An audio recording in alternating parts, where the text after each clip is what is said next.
What's up everyone?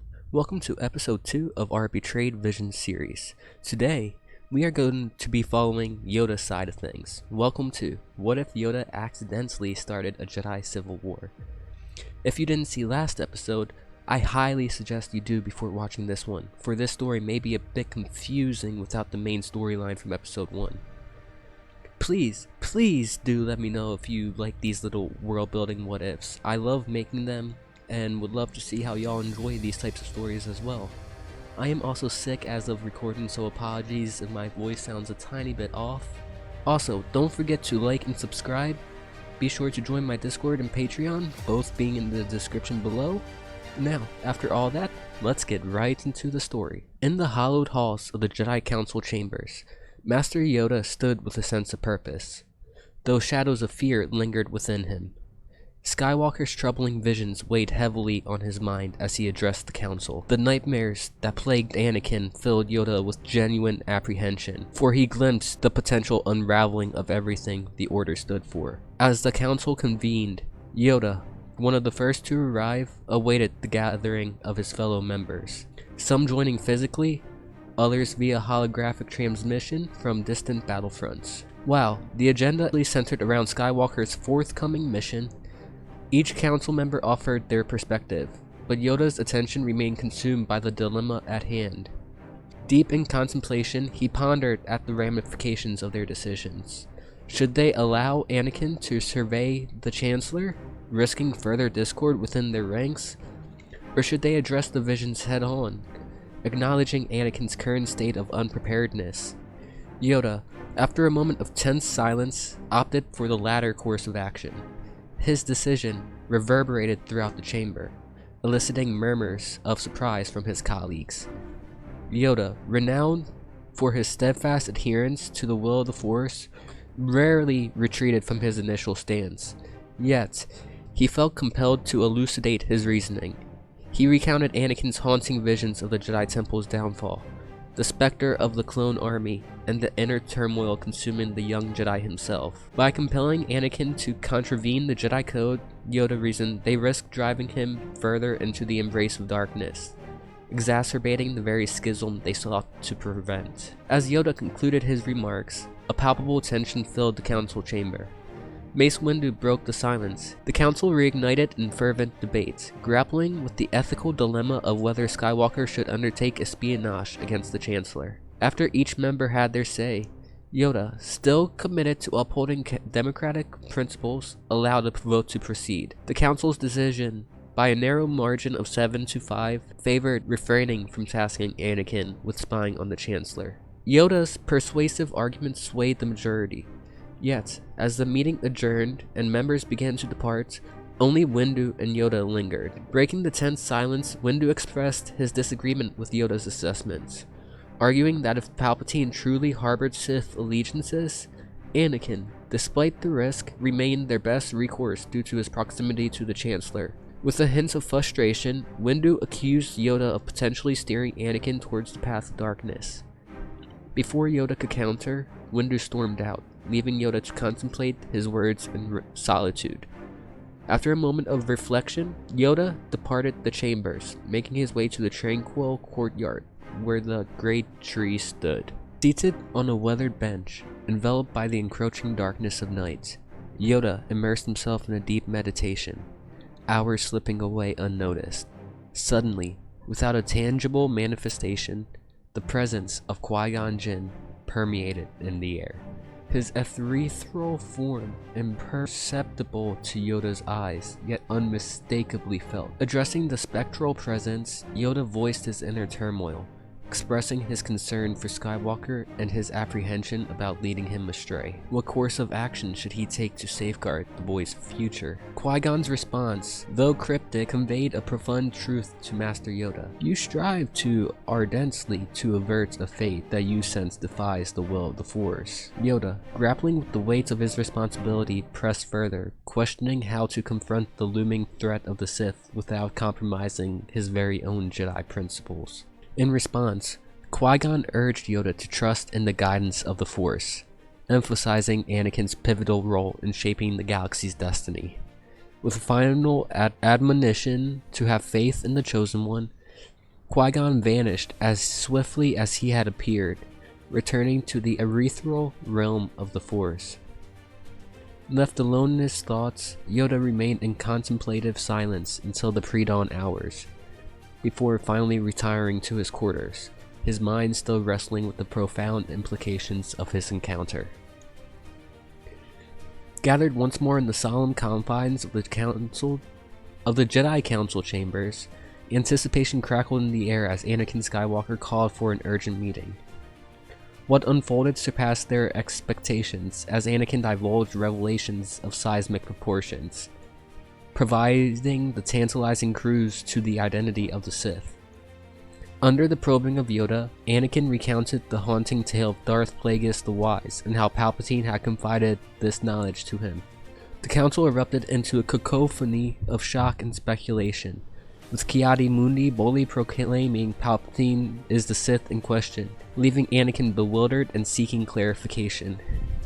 Windu, with measured composure, suggested that Palpatine's apparent familiarity with the Sith lore hinted at a deeper connection. However, Anakin, his demeanor resolute, staunchly defended Palpatine, citing the mentorship and guidance he had received over the years. To Anakin, Palpatine's benevolence was irrefutable evidence to the contrary. Yet, despite Anakin's impassioned defense, the Council remained steadfast in their suspicions. Sensing the inner turmoil within Anakin, Yoda, mindful of Qui-Gon's counsel, made a pivotal decision. Yoda, in a moment of introspection, acknowledged his own attempt to alter Anakin's destiny. However, as he gazed upon the young Jedi, a flicker of hope ignited within him, trusting in Anakin's capacity to choose wisely. With deliberate precision, Yoda addressed Anakin and the Council, revealing the gravity of the mission ahead. Anakin and his fellow Council members exchanged puzzled glances as Yoda clarified the task: to discreetly monitor the Chancellor for any further indications of Sith influence, emphasizing the importance of maintaining their existing rapport with Palpatine. Yoda outlined the mission as a means to both exonerate and potentially incriminate the Chancellor. This revelation marked a watershed moment for the Jedi, reminiscent of the pivotal intelligence Dooku had shared with Obi-Wan before the outbreak of the war on Geonosis. With a respectful bow, Anakin exited the chamber, leaving behind a lingering sense of unease. Before the Council could voice their own concerns, Windu challenged Yoda's unilateral decision, highlighting the Council's earlier votes and expressing apprehension over Yoda's actions. The Council found themselves divided, grappling with the implication of Yoda's deviation from the established protocol. Acknowledging his misstep, Yoda offered a sincere apology while maintaining that his decision was guided by the will of the Force. Though Qui-Gon's influence remained unspoken, Yoda sensed the mounting tension within the chamber and swiftly adjourned the meeting. As the members dispersed, murmurs of discontent lingered, with Windu and Mundi engaging in hushed conversation before the departing. Left alone in the chamber, Yoda sought solace in meditation, yet found no respite in the answers he sought. Tensions remained palpable as Yoda departed, seeking solace beneath the boughs of the ancient great tree, where the ebb and flow of the Force offered fleeting comfort amidst the turmoil of uncertainty. As the next day dawned, Yoda convened with the Jedi Masters in the Council chambers, where Anakin delivered urgent news of General Grievous's whereabouts over the ultimatum system. Consensus quickly formed around assigning Kenobi to lead the mission against Grievous, with Windu volunteering to go to Kashyyyk. Punctuated by a pointed glance in Yoda's direction, though Windu harbored no animosity towards Yoda, he harbored concerns that Yoda's decisions had led the Jedi down a perilous path, one that would prove difficult to deviate from. Yoda keenly observed Anakin's inner turmoil, sensing his unspoken desire to address the underlying tension, despite the weight of uncertainty pressing upon him. Yoda found solace in Anakin's unspoken warmth, a small beacon amidst the gathering storm of dissent. As Yoda contemplated everything happening within the Council, he remained steadfast in his commitment to preserving the Jedi Order. Yoda remained resolute in his belief that unity was paramount, even amidst the tumult of war and betrayal. Soon after the Council meeting, in Yoda's quarters, Windu made his way in. Windu had come to ask the Grandmasters to step down, and upon hearing this, Yoda had frowned, deep down contemplating every choice he had made, and before Windu left, he said in a slightly threatening tone to choose wisely, and then he left, leaving Yoda to contemplate in silence. The next day, in the war room, after much thinking from the Grandmaster, Yoda broached the topic of Windu's request for him to step down with Anakin. Anakin's impassioned plea underscored his fears of the vision's fruition and the potential consequences of Yoda relinquishing his position. Despite Anakin's emotional plea, Yoda remained contemplative, grappling with the weights of his decision as news of Kenobi's engagement with Grievous filtered in. And Yoda told Anakin to go tell the Chancellor, and with one final look, Anakin exited the communications room. Now alone in the communications room, Yoda reflected on the Jedi's journey and his own role in shaping their destiny. He pondered the choices that had led them to this pivotal moment, haunted by thoughts of Qui-Gon's untimely demise and the weight of the responsibility that rested upon his shoulders. Amidst the turmoil, Yoda found solace in his unwavering commitment to the Jedi's ideal, even as doubts had gnawed at his conscience. Finally, he realized Yoda would stand firm in his conviction, refusing to relinquish the leadership role despite the brewing discontent among the Jedi. He harbored a genuine belief in his ability to guide the Order, even as doubts surfaced among his fellow Jedi Council members. When he reached out to Windu, their exchange crackled with tension. Windu's inquiry hung heavy in the air, his posture rigid with expectation. Yoda's response, delivered with a chuckle, betrayed his unwavering resolve. "I still have much to offer. Step down, I will not." The intensity of Mace's gaze bore into Yoda, a silent acknowledgement of their conflicting visions for the Jedi's future. With a decisive press of a button, Windu signaled the end of their conversation, leaving Yoda to grapple with the weight of his decision. Unbeknownst to Yoda, Windu's actions set off a chain reaction within the Jedi's ranks. A clandestine message bearing the ominous words, "It's time," spread like wildfire among those loyal to Windu. In the lower echelons of the temple, a rebellion took root, fueled by disillusionment with Yoda's leadership and a fervent desire for change. As chaos engulfed the temple, Yoda found himself caught between opposing factions, their lightsaber poised for conflict. On one side, loyalists urged restraint and adherence to the Jedi way, while on the other, rebels clamored for revolution, their grievances laid bare.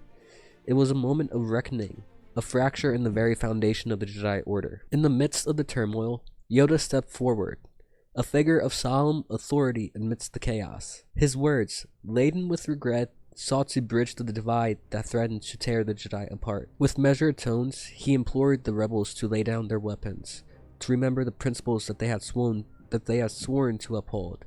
In that moment, Yoda grappled not only with the immediate crisis, but with the broader implications for the Jedi's future. He understood that unity was their greatest strength, and division was their greatest weakness. It was a plea for reconciliation, a call to honor the ideals that had guided them for generations. And as he spoke, the fate of the Jedi hung in the balance, teetering on the precipice between unity and disillusion.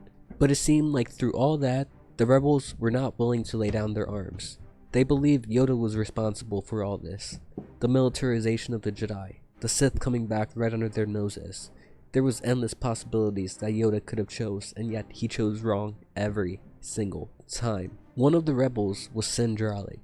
Though he was a well-respected member by both Yoda and Windu, he even has sensed change within the Order and wanted to go back towards the original Jedi. He spoke up and told Yoda and the Loyalists to drop their weapons, and there didn't need to be blood. And Yoda said, "Back down from what is right, we will not," and just sat there, waiting for one side to move. Both sides were obviously skeptical to engage in actual combat. These are brothers and sisters that they've known their whole life, but Jedi on both sides also knew that they had to uphold the code as long as possible. There was an eerie silence between the two sides.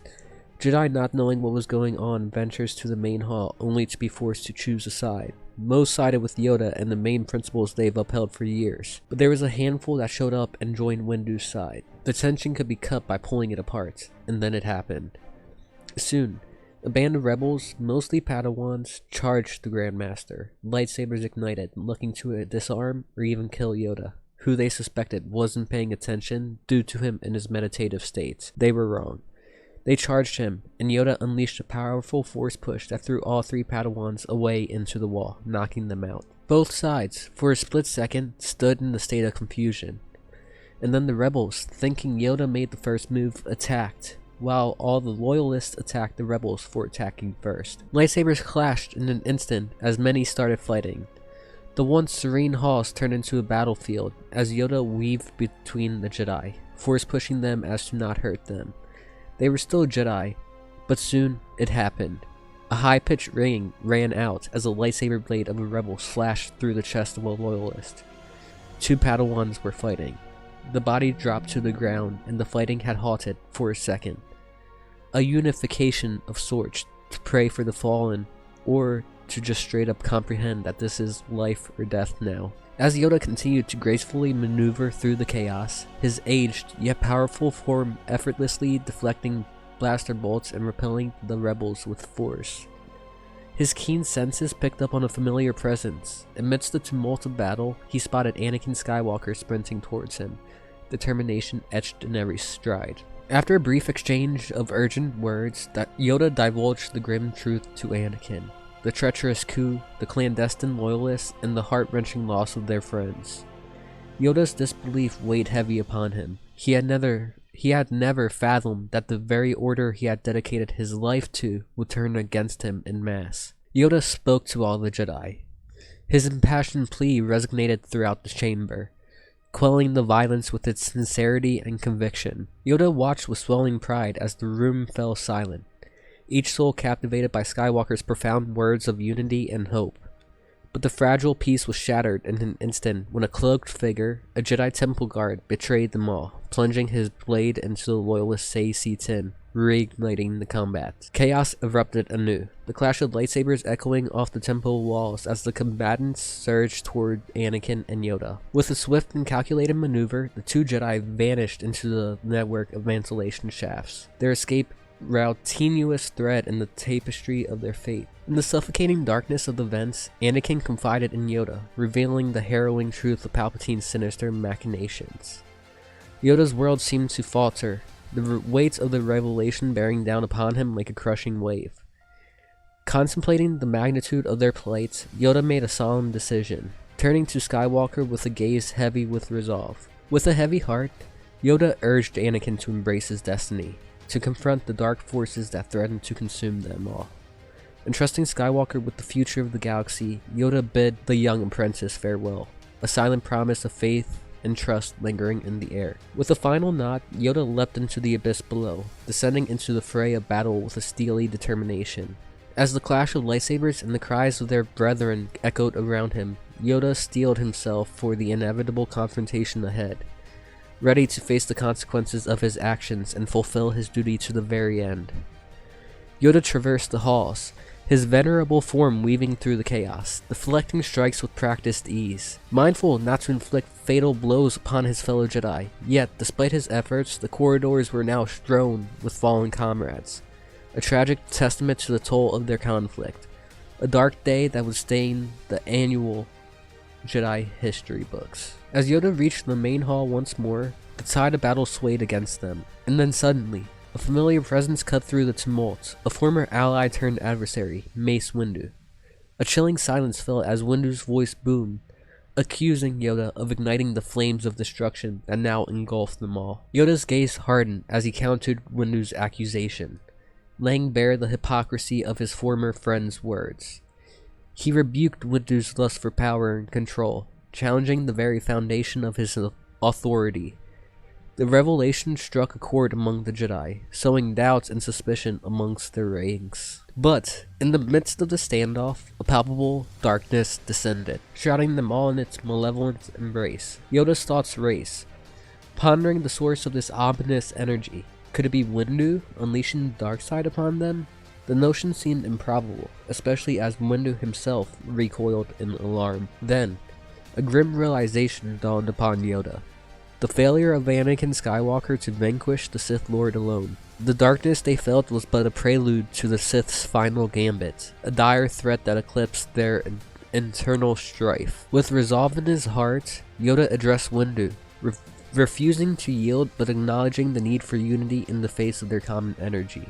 He told not only Windu, but all the Jedi about Palpatine, and how he was the Sith, and how Anakin went to go face him alone because they were all too worried fighting amongst themselves. He looked at Windu and entrusted him with the defense of the temple, forging a temporary truce in the crucible of crisis, and also told him that after the upcoming battle, then they will talk about a change in leadership, legitly. Reluctantly, Windu gave in, as he saw the rebels flocking over to Yoda's side. He deactivated his lightsaber as a gesture of conciliation. Together, they rallied the Jedi, fortifying their defenses against the impending onslaughts. As the clones turned on their former allies, the Jedi stood united, their differences set aside in pursuit of one singular goal: survival. Windu got the outer defenses set up in the nick of time, as he saw what darkness engulfed the temple. It wasn't droids, or it wasn't separatists, but it was clone, the people the Jedi fought alongside, and without warning, the clones opened fire. The defenses were strong, and clones dropped due to their own lasers being ricocheted off the lightsabers. But then, out of the blue, the same Jedi Temple guard from earlier turned his weapon on his fellow guards, opening up a line for the clone. The clones piled in, following the Temple guard, and as Windu realized this betrayal, he realized how astray he went. This Temple guard virtually did the same thing Windu had done, trying to make the Jedi weak, but without realizing. Mace and the Temple guard, who called himself the Grand Inquisitor, stood across from each other. The Grand Inquisitor mocking Windu for helping make the Jedi weak, which only fueled the hatred Mace had not only for the Sith in this moment, but himself as well. They both engaged each other as the Jedi and clones stayed locked in combat, each faction knowing the duty they have to do for their collective faction. The fighting was tense. As Windu and Grand Inquisitor were in a lightsaber lock, Windu kicked his knees out from under him, which sent him flying forward after Mace moved from beside him. Windu was giving the so-called Grand Inquisitor every chance to surrender, but as he got back up, he aggressively charged toward Windu as they clashed lightsabers again. Mace's Form 7 Vapad was not as useful against a just-turned dark-side user due to the darkness not being strong enough for Windu to counter.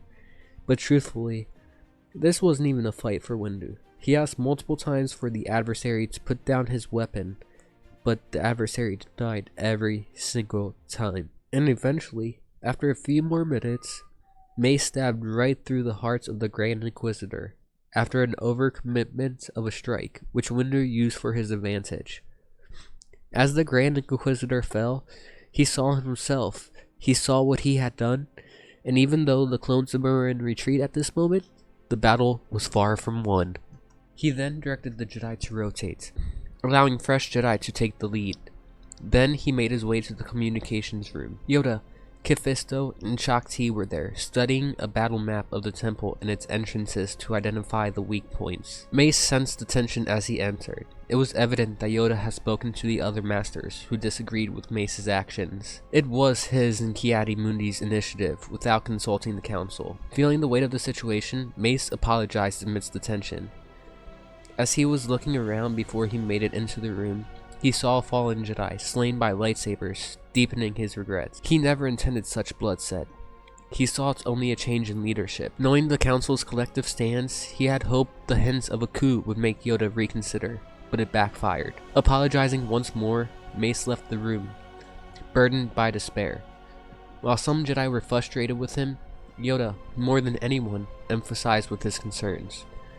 Yoda sought out Mace, offering understanding. Yoda said that he could not have foreseen this, that under different circumstances, Yoda might have stepped down, but with the war nearly over, it seemed futile until the peace prevailed. While Yoda's explanation helped Mace grasp his perspective, it only deepened Mace's sense of failure. How could he have missed the signs? But Yoda wasn't there to make Mace feel better. This was solely a see-what-you-did statement, but he hoped Windu would learn from it. But the collective council would figure out his fate after the battle, if they survived. Yoda then received a communication call from Kit Fisto, who told him a civilian from outside has an injured Jedi, and asked to be let in. Yoda was skeptical. He knew these clones would do anything to be allowed in, but if a Jedi was in distress, he had to take the chance. Yoda looked at Mace, who told him to accompany Yoda to the hangar to see who or what this Jedi is. The yellow speeder landed as Yoda and Mace made their way inside and spoke to the civilian, who said he was flying past the executive building and a Jedi just fell into his speeder with a laser wound. The Jedi looked into the speeder to look who it was, and it was Anakin. And that is the end of today's videos, ladies and gentlemen. I just want to say a really big thank you for all the support I've been getting on all these videos. It truly means a lot to me. I love making all these videos, especially these world building ones that I am doing now. Hopefully after this episode you guys understand the general gist or idea that I am putting into these stories. But yeah, obviously if for some reason you still didn't see episode 1 and stayed for this one, obviously the link will be in the description. Again, don't forget to go join our Discord, and my Patreon's also down below. Helping out in any way would be amazing. Help me get some new microphone and recording set up, help me sound better. All that would be great. And once again, thank you for all the support, and thank you for staying all the way towards the end. I will see you guys in the next video. Goodbye.